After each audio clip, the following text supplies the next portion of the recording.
Dios, te damos muchas gracias por permitirnos escuchar tu voz. Queremos, mi Dios, estar expectantes a lo que quieres traer a nuestras vidas. Quita toda interrupción, te lo pedimos, hermoso Dios, te lo rogamos con todo nuestro corazón para que podamos entender. Queremos esa sabiduría, esa ciencia, mi Dios, que tú puedes otorgar a tus hijos cuando claman a ti. Queremos escucharte, Padre, necesitamos esa agua, necesitamos esa venda a las heridas, necesitamos tu presencia. Somos de oídos abiertos, de un corazón abierto a tu presencia. Espíritu de Dios, ven sobre nosotros y que sea esa espada de doble filo que penetre nuestro corazón. Queremos escucharte. En el nombre de Cristo Jesús. Amén. Dios te bendiga, iglesia. Quisiera comenzar platicándote qué es el viaje de la renovación de las águilas. Pues cuando ellas llegan a la edad de 40 años, empiezan a envejecer sus uñas, sus plumas y su pico. Fíjate que cuando sus uñas empiezan a debilitarse, ellos ya no pueden tomar a su presa, ni cazar, ni comer. Y también su pico empieza a encorvarse hacia su pecho. Y no solo eso, sino que sus plumas empiezan a estar pesadas y a envejecer. Ellas tienen que tomar una decisión, y es morir o empezar un periodo de dificultad y doloroso para renovarse y volver a nacer. Ellas se miran cuál es la montaña más alta para ir y comenzar ese proceso. En esa montaña ellas comienzan a golpearse contra una pared, su pico. Cuando su pico cae, pues comienzan a sangrar, a herirse. Y ya cuando sana, comienzan a arrancarse uña tras uña. Y sus talones también. Ya cuando están sanas en esa parte de su cuerpo, ahora van con sus plumas. Comienzan a arrancar pluma tras pluma al grado que quedan desnudas. Pero el viento, el sol, el frío, todo esto, ellas lo podrán soportar porque tienen una esperanza, que va a llegar el vuelo de la renovación. Cuando ellas terminan esto, es 150 días su proceso, o sea, 5 meses. Y es cuando extienden sus alas y comienzan a volar. A esto le llamamos el vuelo de la renovación. Yo sé que nosotros como iglesia, ahí en tu casa y todo el mundo, todas las personas están padeciendo un proceso. Desde que comenzó el coronavirus a llegar a nuestras vidas, a nuestros alrededores, a todo lo que pues, nos rodea, hemos visto que nos ha cambiado la vida. Hemos llegado a un proceso de encierro, de enfermedad, de difíciles situaciones como escasez, etc. Mi familia y yo comenzamos un proceso así. Yo a partir de febrero pues comencé a enfermarme muy fuerte de mi estómago. Después mi mamá tuvo que ser intervenida rápidamente porque estaba teniendo algo muy difícil también dentro de ella. Después de esto aún ella todavía no sanaba cuando mis tíos se enferman del virus y se empiezan a contagiar. Entonces veíamos, como dice el Salmo, onda tras onda nos asediaba. Todavía no salíamos de la ola y venía otra ola y volvía a venir otra ola. Me acuerdo que ellos, mis tíos, fueron al médico, ya no aguantaban tanto dolor, tanta enfermedad. Por ejemplo, mi tío, sus pulmones pues estaban haciendo que él ya dejara de respirar, que no comiera, que no caminara. Entonces, cuando fueron al médico, él hizo los estudios pertinentes y arrojó que él solamente tenía horas de vida o iba a tener que ser intervenido para ser entubado.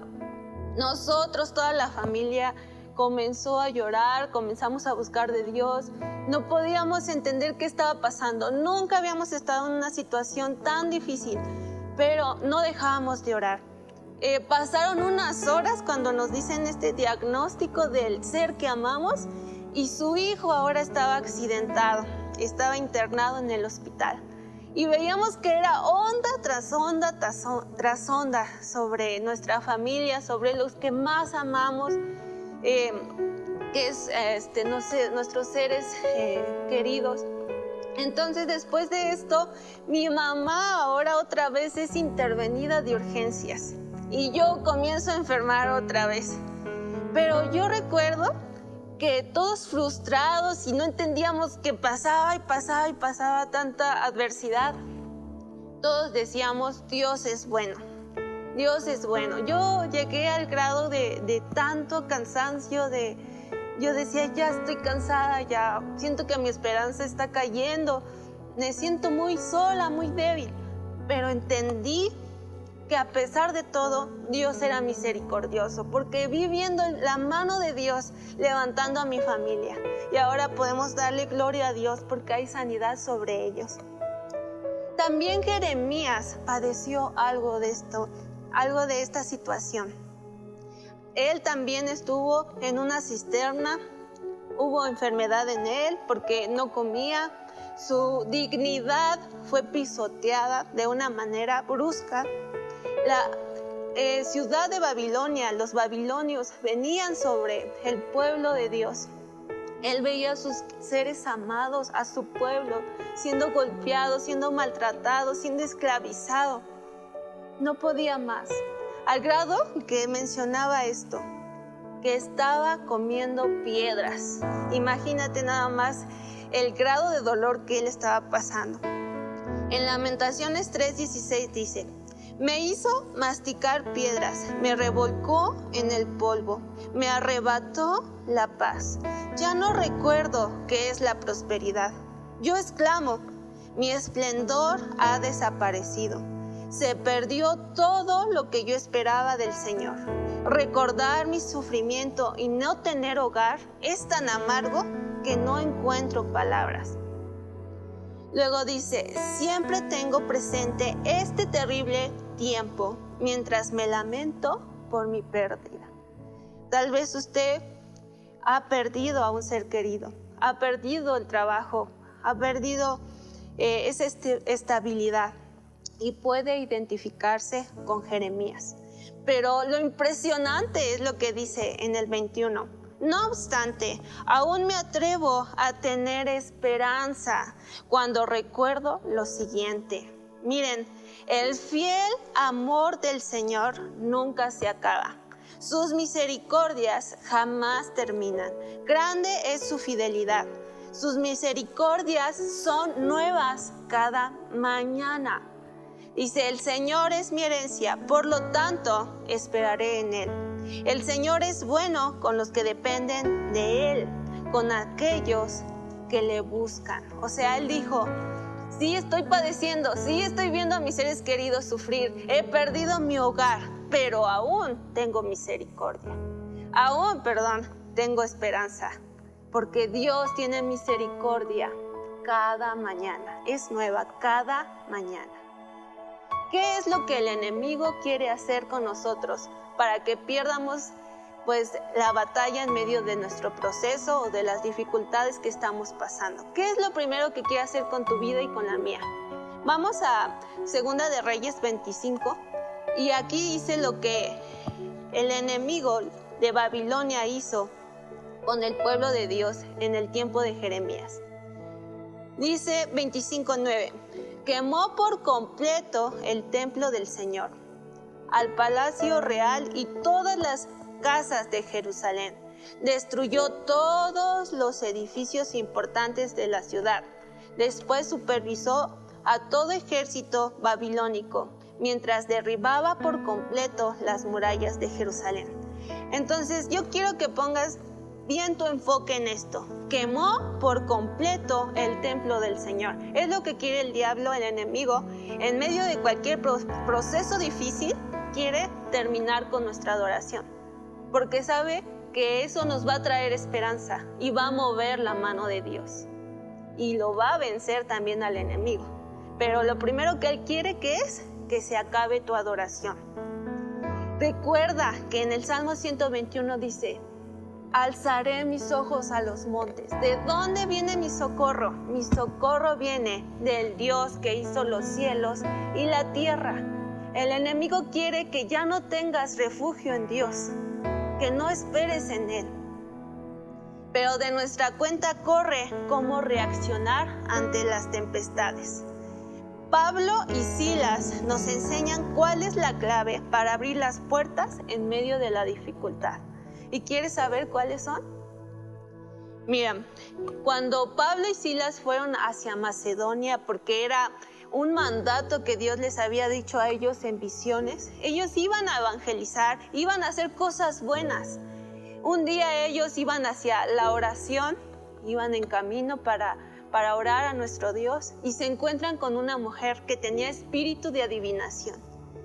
Y Pablo reprendió este espíritu y ella fue libre. Pero Pablo no sabía que ella tenía un amos que la esclavizaban para que ella adivinara a las personas su futuro.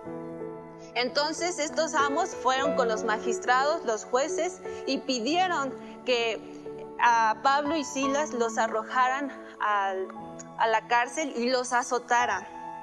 ¿Estaban haciendo cosas buenas? Claro que sí. ¿Estaban haciendo la voluntad de Dios? Sí lo estaban haciendo, pero estaban padeciendo injustamente.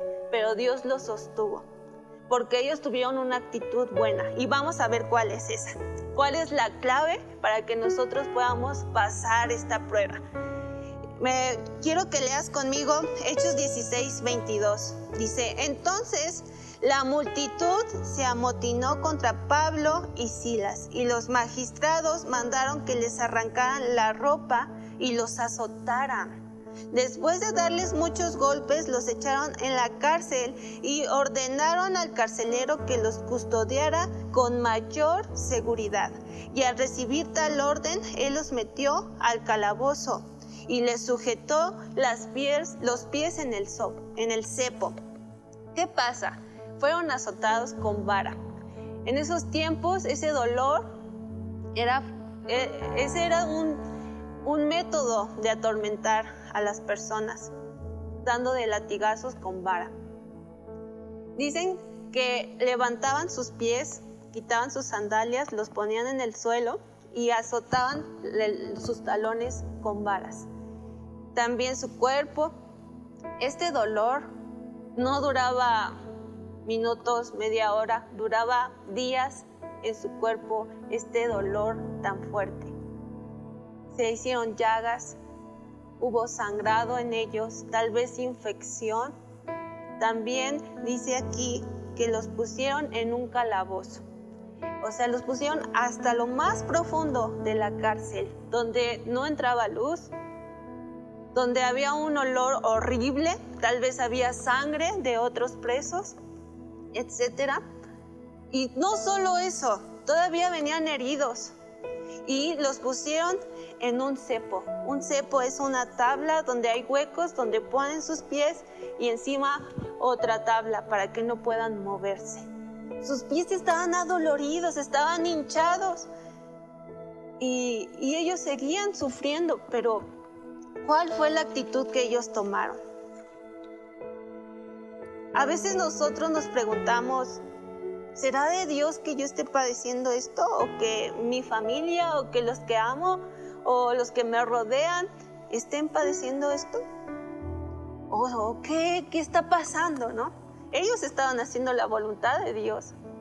En Romanos 8:28 dice, y sabemos que los que aman a Dios, todas las cosas, cosas buenas o cosas malas, les ayudan a bien. Esto es, a los que conforme su propósito son llamados. Dios quiere trabajar en alguna área de nosotros por medio de procesos, pruebas que nosotros pasamos. Nosotros sabemos muy bien qué área es la que Dios quiere transformar. Puede ser perdonar, amar a los que nos han herido, a nuestros enemigos, o tener una comunión más sólida con nuestro Dios. También dejar de consentir lo malo. Hay áreas que Dios quiere pulir en medio de cualquier proceso que estás tú pasando. Bueno, ¿cuál fue la reacción que tuvo Pablo y Silas ante esto? Vamos a 16:25 de Hechos, dice: a eso de la medianoche, Pablo y Silas se pusieron a orar y cantar himnos a Dios, y los otros presos los escuchaban. De repente se produjo un terremoto tan fuerte que la cárcel se estremeció hasta sus cimientos. Al instante se abrieron todas las puertas y los presos se les soltaron las cadenas. Dios fue glorificado. Sí les dolía, sí era injusto, pero ellos alabaron a Dios con todo su corazón. Yo me los imagino tal vez con el cepo, con tierra, con sangre, con dolor, pero alzando sus manos y cantando: tu fidelidad es grande. Cantando himnos a nuestro Dios, alabándolo, felices. ¿Y sabes qué hizo esta adoración? Abrió la puerta en medio de las dificultades que ellos estaban pasando. Y no solo eso, sino que movió el poder extraordinario de Dios. ¿Por qué? Hubo un gran terremoto cuando ellos cantaban y adoraban. Los demás presos escuchaban que cantaban y tal vez decían: cállate, pero ellos seguían adorando, nada los paraba. Ninguna dificultad, ninguna adversidad apagó su confianza en Dios. Entonces hubo un gran terremoto, se abrieron las celdas, se cayeron las cadenas, se movió el poder de Dios en ese lugar. ¿Cuál habrá sido la reacción de los presos? Tal vez había el malhechor que habrá hecho lo peor, lo innombrable, ¿no?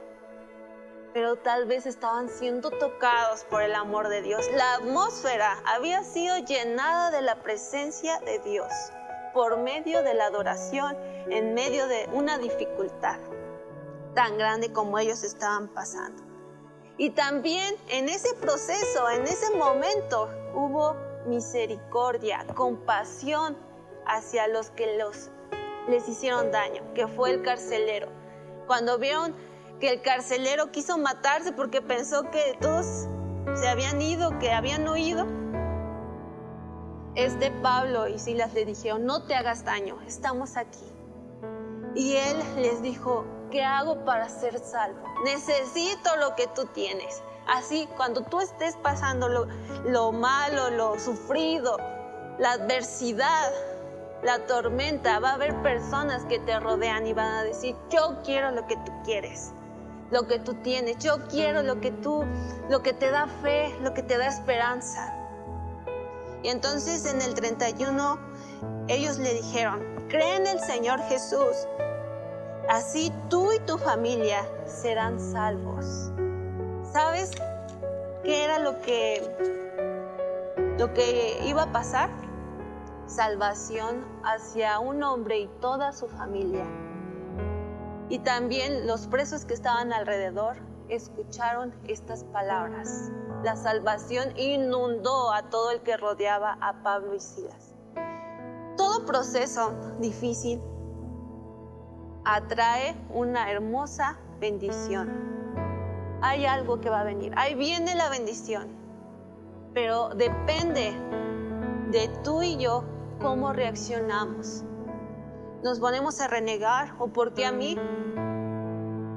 O a odiar o a tener resentimiento. O decimos: voy a adorar en medio de mis circunstancias. En este caso, esa gran bendición fue la salvación del carcelero y toda su familia. Recordemos que sus misericordias son nuevas y que a pesar del dolor puede pasar como corrientes de aguas que jamás regresan. Nuestro dolor no es para siempre. El proceso que tú estás pasando no es para siempre. Es un tiempo de preparación para lo que vendrá, la gran bendición que viene. Pero como les decía, depende de ti cómo reaccionas ante cualquier dificultad. ¿Nos quejamos o adoramos? o buscamos su presencia.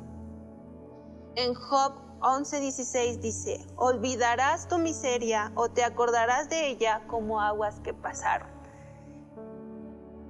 Imagínate que estás en un arroyo, en un bosque, y ves pasar las aguas con fuerza, con ímpetu, pero no regresan al mismo lugar.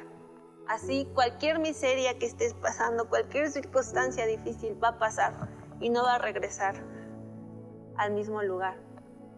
Van a pasar años, van a pasar meses y vas a recordar lo que sufriste y vas a ver cómo Dios cambió tu lamento en baile.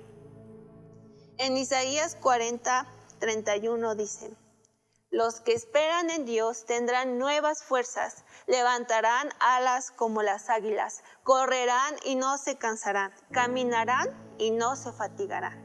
Pero los que esperan en Dios. ¿Recuerdan la anécdota que les dije al principio de la renovación de las águilas? El proceso que tienen que pasar para que ellas puedan tener un vuelo impresionante. Y también este proceso las ayuda a tener más años de vida, 30 años más de vida. Tener una vida longeva, con fuerza, con poder. Así nosotros tendremos fuerzas como las águilas. Levantaremos nuestro vuelo y no nos cansaremos. Sí, esperemos en Dios.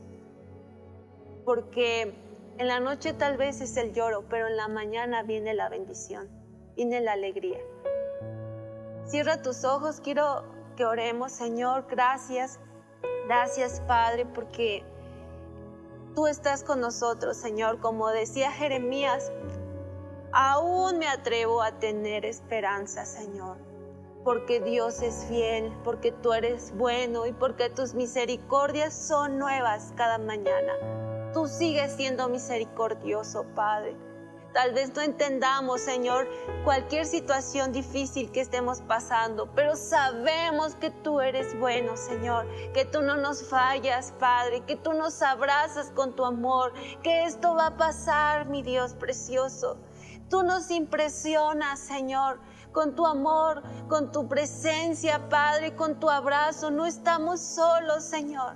Tú dijiste, Padre, confiemos porque tú has vencido al mundo, que tu paz nos dejas, que tu paz nos das, Señor precioso. Yo te pido por mis hermanos, por las personas que están viendo este video, Padre, que ellas puedan, mi Dios precioso, tener esperanza, Padre, que decidan, Padre, adorarte en medio de cualquier circunstancia, Señor, porque tú abrirás las puertas de esa cárcel.